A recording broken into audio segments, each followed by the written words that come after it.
అందరికీ నమస్కారం. ఈరోజు మనం మన కాలపు అతిపెద్ద సాంకేతిక విప్లవం, కృత్రిమ మేధస్సు, ఆర్టిఫిషియల్ ఇంటెలిజెన్స్ గురించి మాట్లాడుకుందాం. ఒకప్పుడు సైన్స్ ఫిక్షన్ సినిమాలకే పరిమితమైన ఏఐ, ఇప్పుడు మన జేబులోని స్మార్ట్‌ఫోన్ నుండి అంతరిక్ష పరిశోధనల వరకు ప్రతి చోటా ఉంది. మనం ఉదయం లేచిన దగ్గర నుండి రాత్రి పడుకునే వరకు ఏదో ఒక రూపంలో ఏఐని వాడుతూనే ఉన్నాం. మనం చూసే యూట్యూబ్ రికమెండేషన్లు, మన ఫోన్‌లోని ఫేస్ లాక్ లేదా మనం అడిగే గూగుల్ అసిస్టెంట్ ఇవన్నీ ఏఐ మహిమే. ఇది మన పనులను సులభతరం చేస్తోంది మరియు మన సమయాన్ని ఆదా చేస్తోంది. పాజిటివ్ ఇంపాక్ట్స్ అంటే ఏఐ వల్ల కలిగే ప్రయోజనాలు అపారం. వైద్య రంగం వ్యాధులను ముందుగానే గుర్తించడంలో మరియు కొత్త మందుల తయారీలో ఏఐ విప్లవాత్మక మార్పులు తెస్తోంది. విద్య ప్రతి విద్యార్థికి వారి సామర్థ్యాన్ని బట్టి నేర్చుకునేలా పర్సనలైజ్డ్ లెర్నింగ్‌ను అందిస్తోంది. రవాణా డ్రైవర్ లేని కార్లు అలాగే భవిష్యత్తులో ప్రమాదాలను తగ్గించే అవకాశం ఉంది.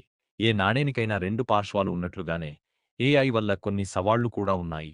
ఉద్యోగాల కోత ఆటోమేషన్ వల్ల కొన్ని రకాల సాంప్రదాయ ఉద్యోగాలు తగ్గిపోయే ప్రమాదం ఉంది. గోప్యతంటే ప్రైవసీ మన డేటా ఎంతవరకు భద్రంగా ఉందనేది ఒక పెద్ద ప్రశ్న.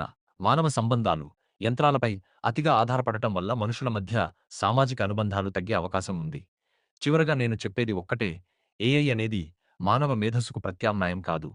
అది మనకు ఒక శక్తివంతమైన సాధనం మాత్రమే. మన సాంకేతికతను నియంత్రించాలే తప్ప, సాంకేతికత మనల్ని నియంత్రించకూడదు.